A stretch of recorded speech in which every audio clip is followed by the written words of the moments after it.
Hey, Toronto. Thanks for tuning in to How's the Market podcast. We're excited to have a full panel for you today and have an open discussion about real estate, what's going on, and your adventures into real estate. Ken, you want to say hi to everyone? Yes, hello. Good to see you all again. Ken Mazurek. We have not one, but two very special guests with us. Katharine, why don't you lead us off? Why don't you tell everyone your name, where home is, and how long you've been with Sotheby's? Okay. So, hey guys, my name is Katharine Srebrovic. I have been with Sotheby's now since October 2022. So this is actually really new for me. Home for me is Croatia. That's actually where my parents immigrated from. I actually grew up in the TA, but for me, Croatia's home. Very cool. Nice. Andrea, how about yourself? My name is Andrea Durand. I've been in real estate for about 2 years coming up. And home for me here is in the GTA, but I grew up in London. Awesome. Well, I speak for the whole office. We're very blessed to have you as part of our amazing Kingsway office. As we've said in an earlier episode, real estate is always a career. You know, some people think they're going to do it right away, but a lot of people do something else and they find their way into real estate. Would you care to share what got you both into real estate? What kind of made you join the profession? Yeah, definitely. I have been a commercial property manager now for about 5 years. I love it. I am obsessed with it. I actually love commercial real estate. I love it. I always have. I graduated university back in 2019. I went to Dalhousie University. Go Tigers. Yeah. What did you It's so study funny. at Dell? So it's actually a little bit funny. I wanted to become a lawyer. I graduated pre-law. That's impressive. Can I tell you, it was actually a lot of hard work, a lot of tears, a lot of Saturday LSAT preps. Yeah. But you know what, though? I'm going to tell you, it really wasn't for me. And I'm really glad I did it. I actually learned a lot, but I'm really glad that I am not doing it. Wonderful. And then you have a bit of a family history in real estate as well, from what I understand. Yes. So my dad immigrated here when he was about 21 years old. My dad is my biggest role model in real estate. He came here, he got into real estate. From there, he actually got into flipping houses, building division houses. Okay. And then Yeah. gone to He went from commercial. there, gone to commercial, started buying commercial plazas and buying land. So you got introduced to real estate at a pretty young age, I guess. I'm telling you, from when I was younger, I was actually at open houses every Saturday. That was actually our Saturday. Nice. And our weekend, Okay. and still, that is my favorite thing Okay. to do on the Core- weekend. So the it's core a memory, little bit funny. Yeah, it's funny. I do see a lot of, especially second generation realtors, the stories of like strollers coming to appointments, car seats coming in. And it's neat when you see someone who literally started as a kid, baby, and they grow Yeah. up with real estate and they go into Oh, it. yeah. Probably some of the few people, as I say, that maybe didn't have another career that always knew, okay, real estate Yeah. is where I'm going. I actually worked in a retail for about 2.5 years. And this is actually where I also met Andrea too. Right. In it to win it. Perfect. And And it's we're fun. I love being a part of such a prominent brand, especially on the Dave Dubbin team. That is right. One of the premier teams and one of the premier premier teams. brokerages. Okay, Hell tell me yeah. more. Tell me more. Yeah, This is why the three of you are here. I really need it. It helps stroke the ego a little bit. And so, Andrea, I know your Well- background. I mean, you were my and Dave's fashion consultant, but that's beside the point. Why don't you tell everyone where home is and a little bit about how you got into real estate? Well, kind of like Kat, I've always had a passion for real estate, always loved it. I actually bought and renovated my first house at the ripe young age of 21. Nice. That's a big, I'm not going to endeavor tell at you that guys age. how long Yeah, it was fair now. enough. Okay, I don't want to date myself, but I landed actually in retail management for quite a bit of time after that. And that's actually how I met Dave, just coming in and seeing how successful he was and hearing him talk about real estate. He gave me the little nudge to go after what I've always wanted to do. And I couldn't be happier. I met Kat along the way and encouraged her to join me on the ride. So Nice. that's kind of how things happen. The interesting moment I always find is the moment of truth when you got to take the plunge to leave Yeah. your old life and enter Yeah. this Yes. one. Yeah. And was that a scary moment for both of you to leave a job and go into something totally new? I can say for myself, it was definitely a scary jump. It took me actually a few years to kind of think about it and plan it out. Yeah. I worked a little bit behind Yeah. the scenes with Dave for a little bit before fully jumping in and diving Yeah. into the courses Right. and getting started. But, Ken, I got to say, you've made it really Oh. easy for Yeah. us. We're a big fan. The feeling is very mutual. I mean, it's easy to be a good coach when you got all stars, as I always like to say. And how about yourself, Katharine? For me, it was actually a little bit scary, but I always felt like this is kind of where I was actually going to end up. It is a scary feeling. Having gone through it myself too, it's like, okay, 100% commission.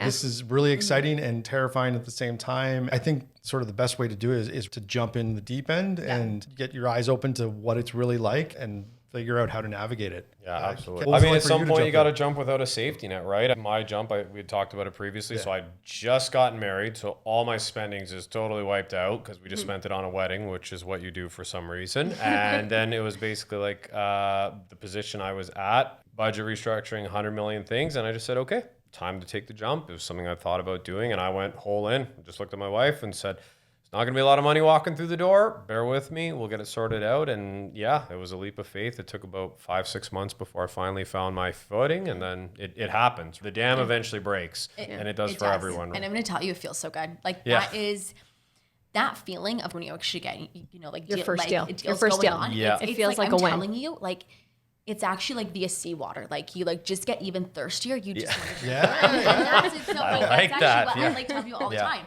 I'm telling you, it's like I'm obsessed. Yeah. I'm obsessed. I love it. I always laughed. I said doing a real estate deal was like the only thing that could replace the kind of nervous, excited energy of coaching or playing in a football game. And I said, the second that stops, that's when I know it was time to retire from football. And if that ever happens here, that's when I'll retire from real estate. And so, Andrea, for yourself, when was your kind of full jump, all in? What was that kind of like, that experience and getting that kind of first taste of success, of helping a client successfully navigate the real estate market? Well, kind of similar to you, Ken, actually. I had just gotten married and I looked at my husband and said to him, this is what I've always wanted to do. Thanks, Dom. Shout out to Dom. Shout out to Dom. But he gave me his full support. And I knew, you hear some people say to you, oh, maybe you want to juggle it, do both, do it part-time. For me, it was all or nothing. Go right in, give it everything you've got, do it the right way. Because you got to know if you're cut out for it, right? right, You yeah, got to, right. you got to. The only way to know is you got to take the leap of faith at some point, and it's a tough moment. So But that was it. sitting here beside both of you, it seems like it's been a good jump. So thank you for taking the journey. And so, I guess the next part of your journey is you get your license, you're brand new, you're right out of your courses, you knock on Dave Dubbin's door and the Sotheby's door. And what was the journey from? I just got my license, it's a piece of paper, I don't know what to do with it, and now I have a $5 million listing that I'm going to work on. Lots of phone calls, lots of hustle. Yeah, I was actually about to say, even honestly, for me, lots of crying in the car. Lots of, I am telling you, I would actually stop my car, I would cry, and then I would just jump back and be okay. Sometimes you just need a good cry. Or sometimes I would call Andrea and be like, oh my God, what's going on? And, but it's, but sometimes you just need a good cry. Well, it's like baseball, and it's a business more failure than success. I always use the analogy of baseball because if you hit a ball like 40 out of 100 times, you're a Hall of Famer. To sort of the emotional side of it is, I always compare it to being with your clients on a roller coaster ride. Yes. Through emotions of the highs and lows of trying to get a place, they see one they love, or maybe it's sold conditionally, or the offer date happens and 20 other people show up. So it's a wild ride. Definitely. What I actually say is, in this business, you fail your way to success. I love that. I feel like that is my mantra here. I love it. It's very similar to Creativity Inc. It's kind of the start of Yes. Disney Pixar, and they say fail fast, fail early, fail often, and you'll find your success from there. Correct. And how about you, Andrea? What was your kind of journey from, okay, here's some business cards, let's go figure out how to help people? I mean, a lot of it is learning, putting yourself out there just to get to know the market and get to know the product better and 'cause- understand the business a little bit better. Figure out how to find a lockbox at a condo. Oh, yes. Make sure you make it on time to your appointments. Yeah, how to traffic and appointments, absolutely. Because there's no, as much as there is, okay, here's what you need to know from a legal perspective, here's what you need to know in order to trade real estate. You then switch from the regulatory side to the entrepreneurial side. How do you market yourself? How do you actually get your name out there, and how do you best serve your clients? And it is figuring your way through it. 100%. And you don't always know, and sometimes you have to figure it out as you go along, or call Dave at 11 p.m. looking for advice. I'm sure, Dave, you could speak to this probably more, is when you look at your early marketing, I look back at some of the stuff I made when I started, I was just like, oh my God. But you do it, right? Like, you don't know better. So you're like, okay, I'm going to try stuff until you really get that repetition down. And I'm always a big believer in it. You just have to start moving. So many people in this business get caught up of like, oh, is it the right font on my logo? And is it the right color scheme that invokes confidence? It's like, no, let's just get out there and make it happen. Absolutely. Get out there and talk to people. When I first started, I was always surprised at who said yes. And they knew I was very green. Yeah. And then on the other side, you're kind of surprised at who says no. That's a bittersweet thing that you have to navigate too. But you get out there. I remember being my first year and somebody asking me about a condo. I was like, oh yeah. And I knew about the square footage of the condo, price per square foot, all the amenities. I was like, wow, I know more than I think I do, right? Exactly. Being in this full time, it really pays off, and you're always learning, right? Because there's always new homes, and it's like a case study on each home or each condo, each property. We don't all grow up in Alberta, used to farmland, so this is a little bit of a new thing for us to learn. Speaking of Alberta and Ontario, I'll never forget. I just come from Alberta. I'm brand new to Ontario, and we're here for football training camp. And I'm just like, wow, look at all these brick houses. And my friends laughed. They're like, what do you mean? I'm like, there's no brick homes in Alberta. They're all wooden timber frame. I'll never forget that. That was my first shock of Toronto. There's brick homes. These people must be multimillionaires because none of that exists where I'm from. But I digress. So everyone has that kind of, as they say in football, it's like the welcome to the league moment where you get introduced to the sport. Usually, maybe not. It's always in the best way. But what was your kind of welcome to real estate moment where it really sunk in? Like, wow, I'm in this. I'm in the trenches. I'm out here navigating. When you started, especially, when I started, it was at the peak. Yeah, and very it just different. kind of like slapped me in the face almost. Like, I remember writing my first offer. I was helping this couple. They've got a 1-year-old. They were moving from a condo into a home, and we'd been looking around, and they finally found the right house, and they wanted to put an offer in. So it was my very first offer, and I went to Dave, and I was all excited about it, and we put it together, and offer day came around, and there was 23 offers on it. And I just thought, wow. Is this really what it's going to be like? I think we were maybe 300,000 off on the price. And then you go, and then it's immediately like, oh my God, if that sells for that, what's the next one? And all these other people are going to go to that. And it's a real welcome to reality moment. It was crazy. We found the right one. Perfect. Yeah, we had to find them the right one. There was no doubt at any point. And Katharine, how about yourself? What was your kind of welcome to Toronto real estate, perhaps more specific? So this is actually a little bit different because I joined at a bit of downturn of the market. Yeah, right. When Rental the rates still, were hiking. Yeah. Exactly. Yeah. The rental market is crazy right now. It is literally impossible to navigate it. So our client, it was actually on a Monday. Me and him did 13 showings for rentals. We did 13 showings. Wow. And let me tell you, the amount of tears that I cried. So lock boxes, like I was like, I remember I was running up and down the stairs. It was actually -14 that day. And I'm telling you, I was so hot from going up and down the stairs. It was a little bit of a funny story, but I was so in the moment. I was just trying to get like a deal done for him. Yeah. I was walking, then I fell on my face, and Smooth. it was the funniest thing. I fell on my face. I like cut half my face. Oh my gosh. My like glasses broke. But you know what though? Let me tell you, I stayed up until midnight that night, firming up on a deal, and it was so worth it, and it felt so good. But those leases like really make you work for it. Let me tell you, like the amount of information you need. Oh my God, it's like, and the selling and buying is nothing compared to leasing. Actually, need more paperwork. Oh my gosh, the amount of paperwork I tell clients it's twice the amount of paperwork, and the process is invasive. The biggest piece of advice that we could give people looking for rentals is just to be organized. Yeah. Make sure you've got everything ready to go. Because when you're on the other side of it, you get offers with half the information, none of the information. It's verbal, and you're like, okay, we can't. Yeah, you can't do anything with until it. we have all the information. So. One of our clients didn't have a credit report, and we were going crazy trying to get her place out to actually accept her. And thankfully, we did it, and we're so happy. There's a lot of that with tough. with such high immigration. With our immigrant, right? And it's something to navigate. There's ways to navigate. There's ways to navigate. Right? And it's, I find when you're working with the other agent on the right side and the landlord's educated, there's always a solution that you can find to it. Sure. And that's when you really have to work together with the other agents to do it. Yeah, absolutely. Definitely. Absolutely. And so just kind of going to that, by the way, real tip, we don't seem to need it much these days, but when it is -14, always have some like de-icer, lock de-icer in your pocket. I know. Oh my gosh, let me tell you that day, like we started at 9 a.m. to us twice. Yeah, that happened to us twice. I remember we started at 9 a.m. and then we didn't finish the showings until around 7:38. That day, I had about 6 coffees. I was ready to zone out after. You know what though? I could see this being like a video game where it's like, more coffees, more I remember I actually told the concierge, I'm like, this is my 12th showing today. Give me the code, because they were actually asking for RICO license and everything. I've never been asked that, and they're giving me a tough time. I'm like, I am on the verge of losing it. Yeah. You know what though? He actually got it, and he ended up letting us into the unit. So Okay. yeah. Yeah, it is. Yeah. Well, once again, the welcome to real estate moments. Stuff they don't tell That you was that, it. like, in case you're unaware.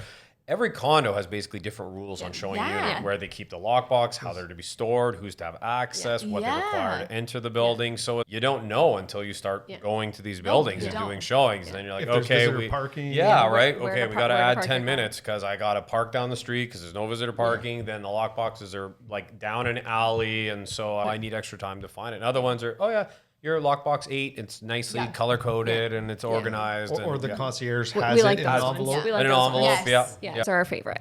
There's like actually about like 40 lock boxes, and the freaking agent doesn't put their card at the back. card, so yeah. you're like, so you're oh my gosh, Yeah. I was scrambling. Or they're Yeah. like, it's the black The one. black And lockbox, yeah, the it's, black- it's like the black one. Okay, which one? Yeah. It's the black master lock Yeah. or mastercraft Oh, yeah. lockbox, and there's like a stack of 40 of them, and you're like, okay, Yeah, okay. thank you, appreciate that.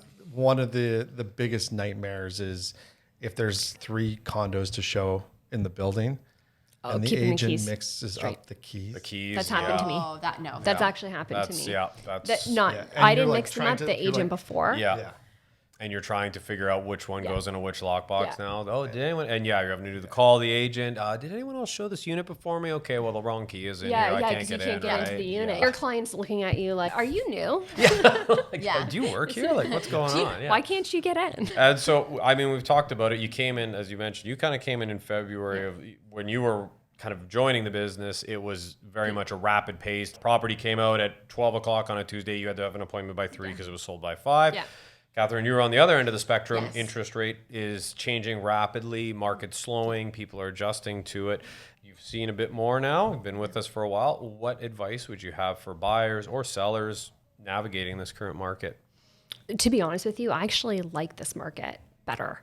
It's nice because you can kind of take your time a little bit more. You can be a little bit more choosy, and there's room to negotiate on our price. You can work on your client's behalf a little bit better, right? You've got less competition. It's a little less stressful for buyers, and they can actually do things that they're supposed to do, like get a home inspection. And What's a you home might have a inspection? chance to visit a property more than once. Yeah. I'm sure you remember, and Dave, you too. Like heyday of the market. And with the COVID regulations and restrictions, you had like a 15-minute window, and you had to make a multi-million-dollar purchasing decision off of one 15-minute viewing, which is crazy. It's actually crazy to say out loud, but that was the market at the time. Whereas now it's, hey, let's check it out tonight. I'd like to come back maybe on the weekend during the day, bring someone else to give me a set of eyes. I bring a contractor with me. There is some definite advantages. And on the selling side too, I'm sure you're finding it allows you to show your expertise. You have to show your value to sellers now because it's not just, I'm going to take, 5 sideways photos on an iPhone and pop it up on MLS and it'll sell either way. You have to actually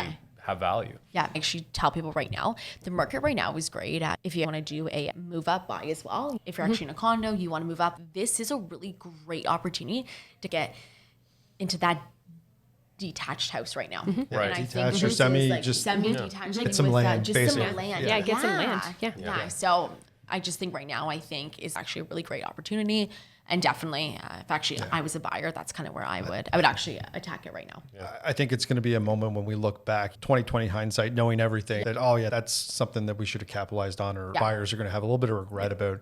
Having a higher interest rate going from so low to higher, hard to swallow at times, but in the long-term run, it can actually be a really good opportunity because there's less competition. Also, actually think about it. Like rent is really expensive. Yeah. You're actually better off paying a little bit higher interest than paying rent. And that's where I just tell people, you also have to put things into perspective as Absolutely. well. Like I think that there's a bigger picture. Yeah. I think you So- mentioned in our meeting earlier today that tenants are like, if I have to pay one more dollar, I'm going to buy. High, Because right? it's at that crazy. threshold.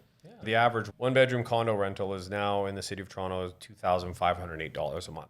And that's not including insurance, your cable, your hydro, your utilities. When you start to add it up, okay, I'm into this thing for almost $3,000 a month. Assuming I have the ability to make a down payment work, I can own this for that much. I can own this outright for that same amount. So a lot of people are making those business decisions. And one thing interesting too, I didn't talk about in the meeting earlier today, if you have a unit that was built and occupied after November of 2018 for rental purposes, there's no rent cap on it. A lot of these buildings that at the beginning of COVID, when you basically couldn't pay people to darken the door of a condo and people got amazing discounts on their rental rates, the shoe is unfortunately on the other foot now. It's like you say, it's highly competitive, and you'll get a couple that makes a household income of $150,000 a year, and they're struggling to find a one-bedroom condo, or they're competing with 8 other applicants that have a similar background to them. And it's a very difficult proposition. And at some point, people just throw their hands up and say, why am I doing this? Why not just look at buying? If you have the means to do it. If you have the means to do it, obviously. What are your clients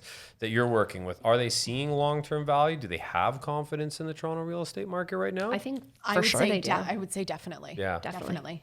We're talking to somebody now that wants to sell their condo and buy something a little bit bigger. Right. And that's exactly what they're looking for, because they're confident that it's the right time. We're confident that it's the right time for them. Yeah. And has that been a change a little bit from, say, second half of 2022, when people were a bit more like, okay, let's wait and see how this plays out? Because the data can show 2 different things, but we are seeing the return of some multiple offers, stuff's getting more showings, sales activities picking up. So Definitely. from a data perspective, we're seeing a bit more of a change, but I always interested about the psychological side of it, because I don't think people canceled their plans to buy or sell, but they definitely deferred them. Yeah, I think people are now ready, and they're seeing that there's a bit of room for opportunity. Negotiations. To jump in. To jump in. Yes, I agree. We actually had a client, and we showed her a house, and on that house, there was 10 offers on it.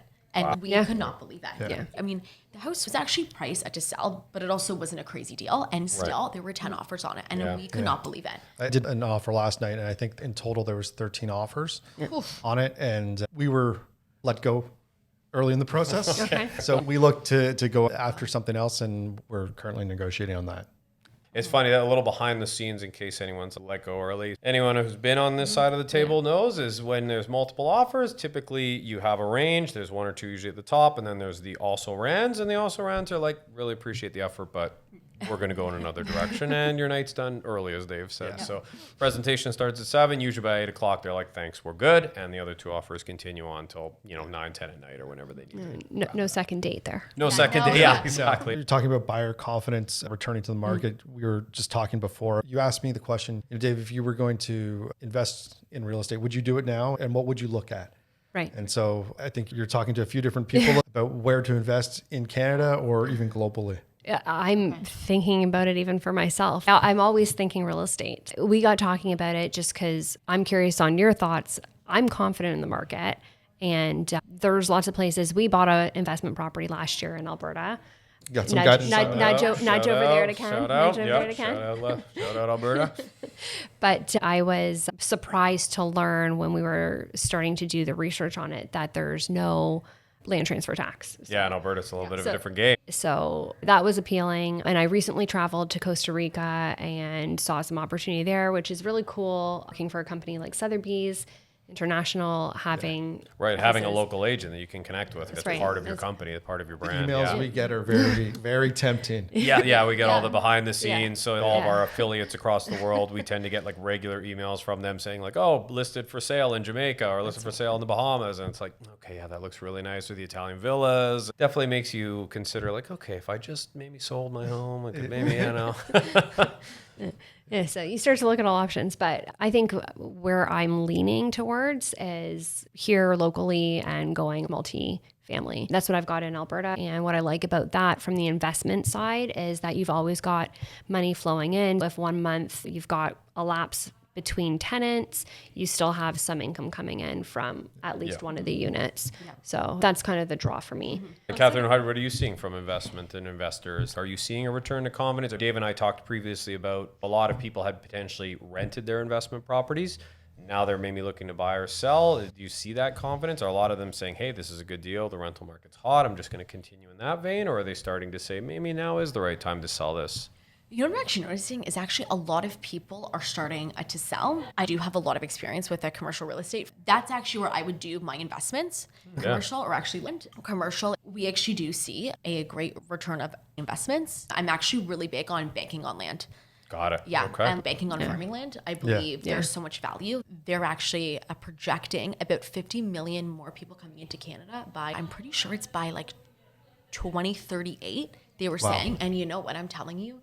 Land is going to go crazy. Right. Like developments and actually the GTA, there's just not enough room. I've heard this a lot, more so from Europeans, but people who've come from elsewhere in the world where it's very highly dense population. And it's like, we're going to buy 2 houses or we're going to try and buy land. We're going to try and make sure we acquire as much as possible because it still is attainable in areas throughout Canada and Ontario and the Golden Horseshoe. Do you know what we're actually a lot seeing is land assemblies as well? A lot of people are coming in, about 10 people, and they're just buying pockets of land. All they do is they just hold on to it. When you also think about it, your tax bracket is really low on land. And like, and depending think about your tax bracket, your maintenance fees.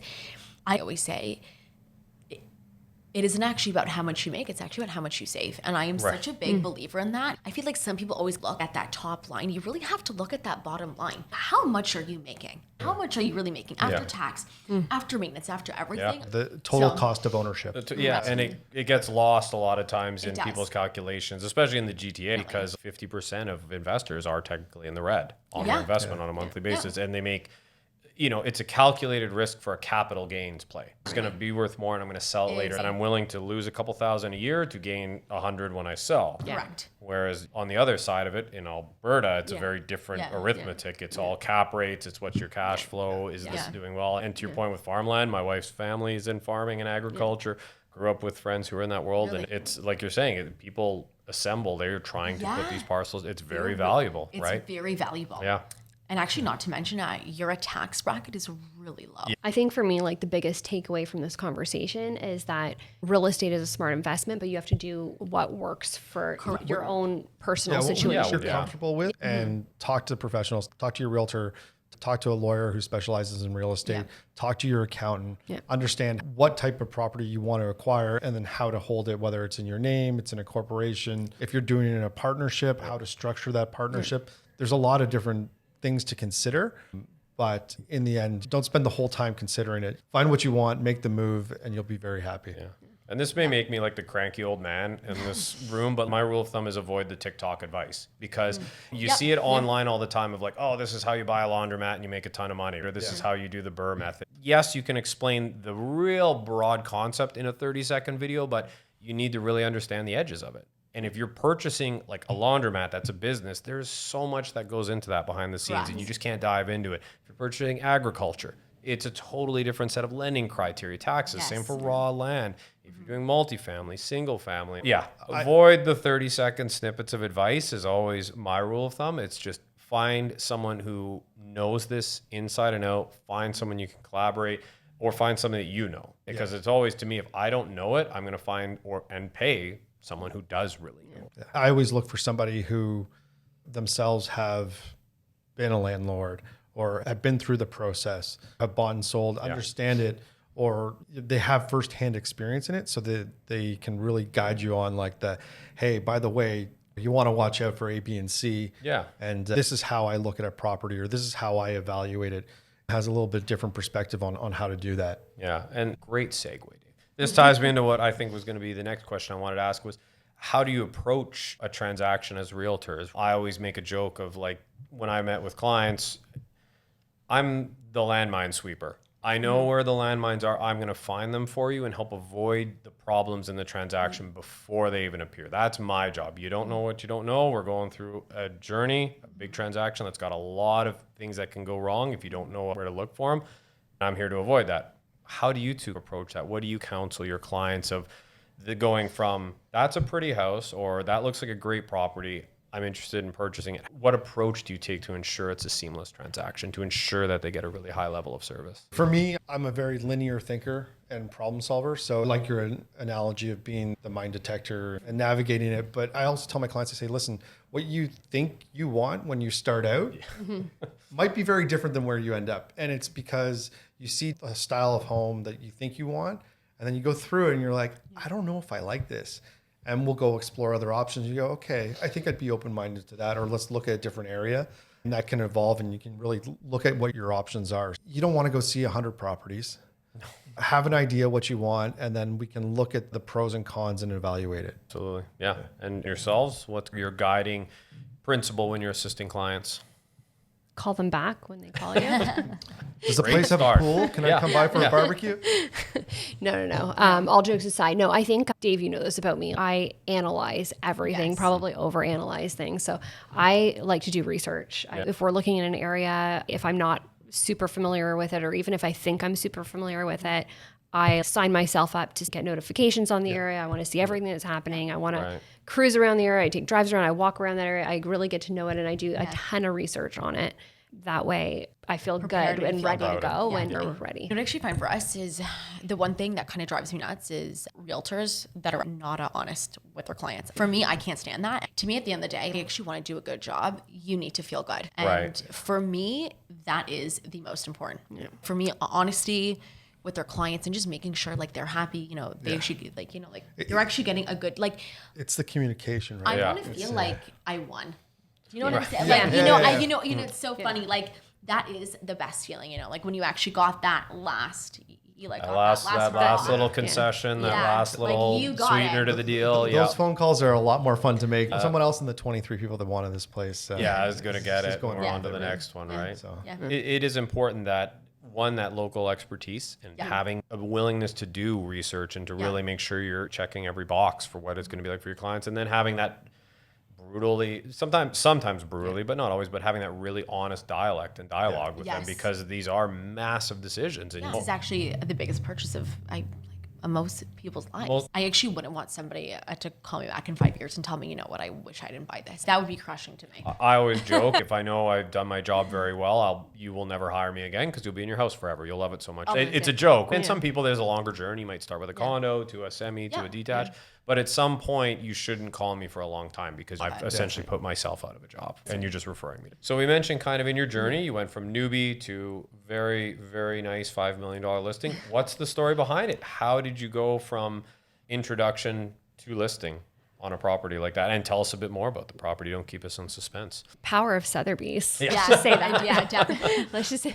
So, timing, marketing, and everything. I think we got to give a shout out to Mom, no? And mom. Yeah. So my mom recently decided to sell her family home in London and asked her real estate daughter to give her a hand. So we were having an open house at my family home and we were wrapping it up, and I was just outside on my phone and having a conversation with somebody, and I saw someone kind of drive by and they looked like they were looking. So I, waited, and they circled back around and pulled up. I asked them if they were interested in coming into the house, and they said, no, we're not actually looking for a house, but I see you're with Sotheby's. And Okay. I'm Sparked really the curious. conversation. I'm Okay, really yeah. curious. I didn't know there was a Sotheby's in London. And then we got talking, and he found out that I'm in GTA now, but that's how we met. That's how you met. You're always the star of the show. People hire the Yeah. realtor, but they're backed by the brand. And so it was nice that the brokerage, that brand, was able to give you a bit of intrigue. And someone saying, I know the brand. Now tell me about yourself. So this gentleman says, okay, you have my curiosity. Now you have my attention in Leo DiCaprio fashion. Yeah. What was the next, where is the property and what were kind of the next steps of it? So the property is in Lucan, which is just outside of London, about 20 minutes. So he owns a farm and he owns a bunch of land. And this is what he does. He buys land and he leases it out and does good things with it while he has it. But he's ready to sell it now. And what is the specific parcel? Is it like a hobby farm? Is this something that could potentially be subdivided in the future, possibly developed? Or is it just good old Canadian wilderness that someone hangs on to for a later date? Right now, it's good old Canadian wilderness. Okay, yeah. However, though, Cleared there's wilderness. actually, Clear, yeah. Cleared. Yeah, It's cleared. It's actually Right. cleared. Yeah. But there actually is a farm on it. Right now, he's actually going corn, wheat, and soybeans on it. Some nice cash crops. Yeah. So we're going to start a new trend. We're going to have our guests ask for our viewers to like and subscribe. So Hey guys, thanks for watching. Hope you enjoyed the latest episode of Hey Toronto, How's the Market? And if you could please like and subscribe down below, we would actually really appreciate it. And actually, hopefully, we are going to come back on as guests again because I think that we stole this. I think we had a good time. So I don't know. think we had a good time. Yeah. I just do subtle think that we had a confidence great there. It's time. very nice. Anytime. Hey. Thank you, everyone, for tuning in. Really appreciate all of your support. Hopefully, you're finding some interest in these episodes. If you ever have any topics that you're curious about, reach out to Dave, put a comment below. We'll always try to integrate them into future episodes. And thank you so much for watching. Okay.